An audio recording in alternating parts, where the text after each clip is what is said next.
जी अस्सलाम वालेकुम। अच्छा बच्चों, ये एफओए वाले जो स्टूडेंट्स हैं, आपका अक्रूवल्स एंड प्यारे दोस्तों प्री पेमेंट्स का पहला टेस्ट हुआ था। बड़ा बेसिक लेवल का टेस्ट था। अगला टेस्ट तगड़ा होगा, फिर इंशाल्लाह इसके 2 टेस्ट लेने हैं हमने। अगला तगड़ा टेस्ट होगा, उससे नेक्स्ट इससे भी ज़्यादा हैवी इंशाल्लाह। कहता जी अगर कैश एडवांस में पे कर दिया जाए फॉर एक्सपेंसेस, प्रीपेड होगा ना बच्चों।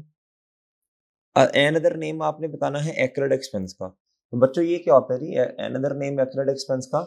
ये लायबिलिटी पेएबल होता है ना, expense payable in arrear. Arrear का मतलब मैंने आपको समझाया था, रुक जाना, रोक देना। तो ये एक्सपेंस इनकर्ड हो गया लेकिन अभी पे नहीं किया। और अगर एरियर का लफ्ज इनकम के लिए इस्तेमाल हो तो मेरे चांद उसे कहते हैं रिसीवेबल, रुक जाना। चीज सर्विसेज दे दी है लेकिन अभी कस्टमर ने पैसे नहीं दिए। जी, which of the following is an example of prepaid? Salaries payable, ये तो लायबिलिटी है। रेंट पे कर दिया अगले 6 महीनों का, ये प्रीपेड है, देने वाले के लिए प्रीपेड है। और जिसने रिसीव किया, लैंडलॉर्ड ऑनर, किराएदार के लिए प्रीपेड है, एसेट है, और लैंडलॉर्ड के लिए जिम्मेदारी है, उसने अगले 6 महीने की सर्विसेज देनी है। यूटिलिटी बिल रिसीव बट पे नहीं किया, ये तो पेएबल होगा।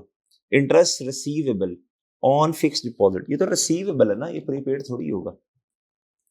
एक कंपनी ने पे किया 200 बट एक्चुअल एक्सपेंस कितना है प्यारे दोस्तों, 180 का बच्चों, तो ये प्रीपेड है ना, 20 का ज्यादा पे कर दिया। कहता जी what is the impact on profit and loss statement under the cash basis if no payment is made for expenses? भाई सिंपल सी बात है, उनके यहाँ तो एक्सपेंस ही कोई नहीं है, फिर वो तो पेमेंट को मानते हैं। एक्सपेंस जीरो होगा बच्चों फिर।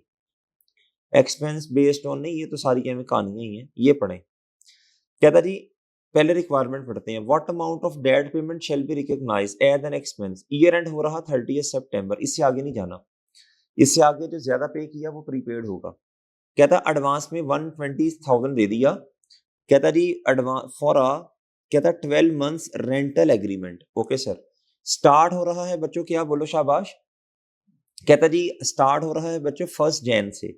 तो भाई देखें, बड़ी सिंपल सी बात है, 120,000 ये 12 महीनों का है। तो एक्सपेंस हमने तो सर्विसेज ली है 1 जैन 22 से लेके प्यारे दोस्तों 30 सितंबर 2022 तक, तो ये 9 मंथ्स बनेगा। तो 9 मंथ्स का एक्सपेंस ये होगा बच्चों, ठीक है। अच्छा जी, क्या था what an adjusting entry for prepaid expense? Prepaid expense accounting period के एंड पे। प्रीपेड एक्सपेंस एसेट है, वो डेबिट हो जाएगा, और एक्सपेंस मेरे चांद क्रेडिट हो जाएगा। एक्सपेंस डिक्रीज कर दें और एसेट प्रीपेड इंक्रीज कर दें। Accurate expense is best described as the expense that has been incurred but not yet paid. G. A process that recognize impact of transaction in the period when revenue and expense occur rather than when cash is moved. बच्चों ये accrual basis of accounting कहते हैं इसे। When accounting basis is generally used to prepare financial statements, भाई accrual basis के मुताबिक हम financial statements बनाते हैं, कैश बेसिस वाले सही प्रॉफिटेबिलिटी नहीं बताते। वो तो एक्सपेंस रिकॉर्ड तब करते हैं जब पेमेंट हो, और इनकम तब रिकॉर्ड करते हैं जब रिसीट हो। बच्चों तो गलत है ये। What is the status of accrued income? भी करंट एसेट कहते हैं एक्रेड इनकम, यानी रिसीवेबल। एसेट के केस बच्चों, इनकम के केस में ये accrued income receivable current asset में आएगा, और एक्सपेंस के केस में प्रीपेड।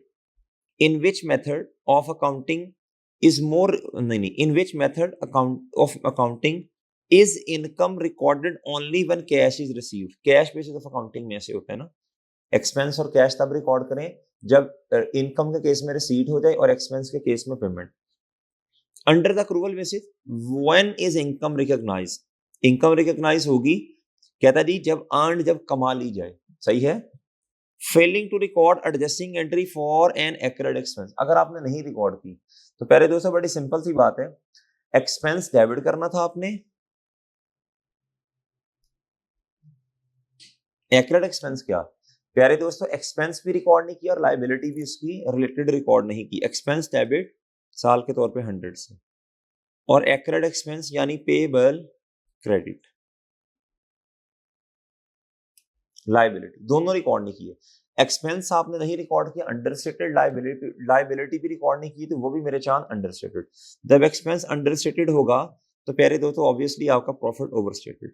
जब प्रॉफिट ओवरस्टेटेड तो नेट एसेट्स यानी इक्विटी, यानी प्यारे दोस्तों total asset minus total liability ना, नेट एसेट कहते हैं। जब ये नहीं रिकॉर्ड किया प्रॉफिट, जब प्रॉफिट ज्यादा रिकॉर्ड कर लिया तो कैपिटल बच्चों जी, ये भी आपका क्या हो जाएगा, नेट एसेट भी ओवर स्टेटेड होंगे। जारी सी बात है, प्रॉफिट ने कैपिटल में जाना है ना, प्रॉफिट कम तो कैपिटल भी कम, प्रॉफिट ज्यादा तो कैपिटल भी ज्यादा, प्रॉफिट ओवर स्टेटेड तो जारी सी बात है प्यारे दोस्तों, ऑब्वियस है बच्चों, प्रॉफिट ओवर स्टेटेड तो नेट एसेट भी ओवर स्टेटेड। एन एनुअल नहीं सॉरी, कहता how many months of rent are relevant to the counting period. हमने तो अपने वाले काउंटिंग पीरियड को देख लिया। Mister Anas enter 12 months rental agreement, ठीक है, 1 Jan 22 पे, लेकिन हमारा काउंटिंग पीरियड एंड हो रहा 30 सितंबर। हमने यहां तक देखना है, 9 मंथ्स का एक्सपेंस रेलिवेंट है, नहीं पे किया तो एक्सपेंस डेबिट पेएबल क्रेडिट, ज्यादा पे कर दिया तो प्रीपे काउंटिंग पीरियड के एंड पे। अकाउंटिंग पीरियड के एंड पे देखेंगे ज्यादा पे किया या पे नहीं किया। काउंटिंग पीरियड के एंड पे आके पता लगा एक्सपेंस पे ही नहीं किया तो एक्सपेंस डेबिट पेएबल क्रेडिट। प्यारे दोस्तों ज्यादा पे कर दिया तो expense credit prepaid debit asset, यानी annual insurance premium 180,000 was paid.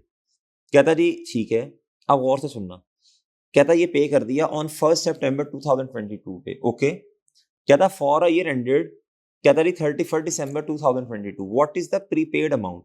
अब ये देखना बच्चों, हमने ये पे किया 1 सितंबर पे, तो शुरू में अगर ना बताया हो कि स्टार्ट में हमने क्या एंट्री की, हमने हमेशा हमने ये कहना कि हमने इन्होंने स्टार्ट में फिर रेंट एक्सपेंस डेबिट किया होगा, कैश बेसिस को फॉलो किया होगा। जी, टेस्ट डिस्कशन आसान है, क्वेश्चन इसलिए मैं जल्दी जल्दी कर रहा हूँ, वरना लेक्चर में तो हम इतना डिटेल में स्लो स्लो आराम आराम से चल रहे होते हैं। ये 1 सितंबर पे ये हरकत हुई बच्चों। अब अकाउंटिंग पीरियड का एंड आया। जी, अब आप एंट्री करेंगे,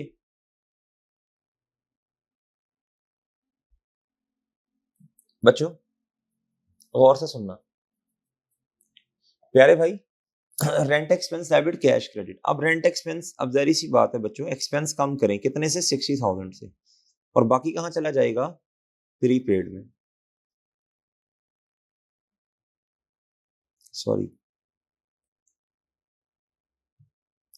डन है बच्चों। अच्छा लेकिन इसके मुताबिक तो मेरे प्यारे भाई what is the prepaid amount. अच्छा, इस क्वेश्चन को ना ज्यादा बेहतर होना चाहिए था।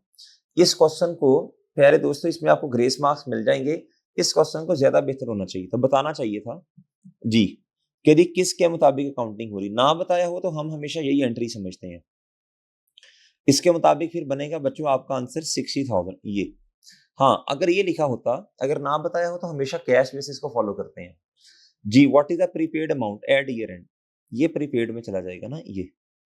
अच्छा जी प्यारे दोस्तों, अगर नाम अगर अगर ये लिखा होता an insurance premium was paid and शुरू में ट्रीटेड एज प्रीपेड एक्सपेंस, यानी कैश बेसिस के मुताबिक तो बच्चों ये एंट्री होती है ना, सारा एक्सपेंस में रिकॉर्ड कर दें। और अगर शुरू में अप्रूवल के मुताबिक हम सारा का सारा कहाँ ले जाएं, प्रीपेड एक्सपेंस में, एडवांस जब ये पेमेंट की, ये डेबिट और कैश क्रेडिट। तो काउंटिंग पीरियड के एंड में भाई देखो 1 रुपए का भी एक्सपेंस रिकॉर्ड नहीं किया, तो 4 मंथ्स का तो आएगा ना बच्चों, बड़ी सिंपल सी बात है।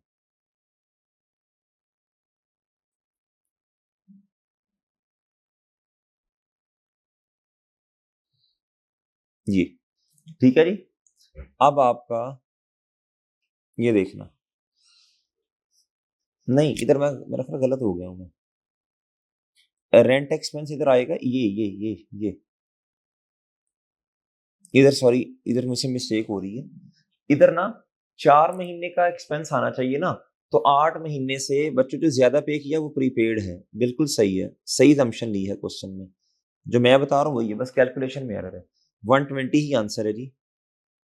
हमें अगर ना बताया हो तो हमेशा कैश बेसिस को फॉलो करना है, अगर लिखा होता प्रीपेड ट्रीट कर लिए जैसे मैंने लेक्चर में समझाया था, तो सारा ये रिकॉर्ड कर लिया। जब एंड पे है तब आपने देखा यार 4 महीने का बेनिफिट ले लिया, प्रीपेड इतने से कम कर दो। दोनों सिचुएशंस में ये देखें, और एक्सपेंस की अगर मैं बात करूं, दोनों में एक्सपेंस 180 से था, माइनस इतने से 120 से कम कर दिया, एक्सपेंस किताबों में 60,000 आ गया। प्रीपेड प्यारे दोस्तों, जहरी सी बात है, ऑब्वियस है बच्चों, प्रीपेड एक्सपेंस भाई ये 120 आ गया, ठीक है, 180 में से ये प्रीपेड, ये एक्सपेंस, और कैश कितना पे किया बच्चों, 180। ये बात समझ आ गई। आगे प्रीपेड एक्सपेंस, प्यारे दोस्तों इधर देखें, इधर एक्सपेंस कितना है जी, चाहे जो मर्जी शुरू में ट्रीट कर लें, अक्रूवल कर लें, अक्रूवल के मुताबिक बच्चों प्रीपेड सारा शुरू में रिकॉर्ड करते हैं, कैश वाले सारे एक्सपेंस रिकॉर्ड करते हैं। अच्छा, एक्सपेंस मेरे प्यारे दोस्तों जो देखें बच्चों, ये है 60,000, ओके, ये प्रीपेड आगाज में, नहीं मैं 60 कर देता हूँ वो 3 जीरो के बगैर, आगाज में मेरे चांद ये है 180, और चांद इतने से 60 से इसे कम करेंगे तो ये बनेगा 120, दोनों में सेम आएगा, बस प्रेजेंटेशन फर्क है। अच्छा, और कैश कितना बच्चों पेड, ठीक है जी, उम्मीद है बात समझ आ गई है। अप्रूवल वाले ये काम करते हैं शुरू में, सही है जी, और कैश वाले सारा का सारा एक्सपेंस रिकॉर्ड करते हैं, बाद में फिर वो अकाउंटिंग एंट्री कर लेते हैं हम, सही काउंटिंग पीरियड के एंड पे फिर एडजस्टमेंट कर लेते हैं। Which of the following terms is an alternative for prepaid, जी डेफर्ड इनकम तो एक्रेड इनकम के लिए इस्तेमाल होते हैं ना, एरियर्स सही नहीं है सारा, मतलब एरियर्स एक्सपेंस भी हो सकते हैं, इनकम भी हो सकती है।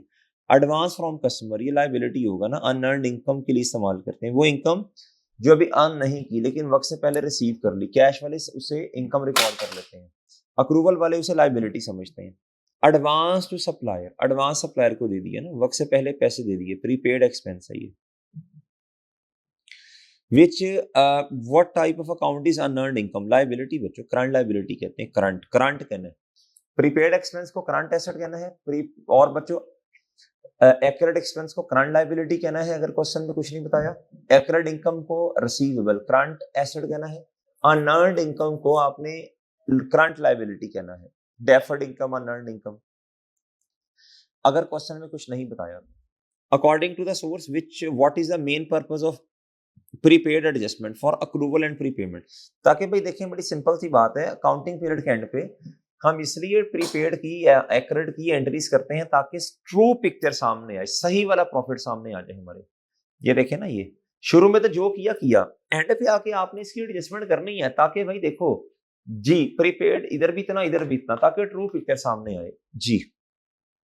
To match income and expense of the same period for correct profit calculation, ठीक है चांद, उम्मीद है मेरे चांद मेरी बात समझ आती है, ठीक है सर, इजाजत दीजिए, अल्लाह।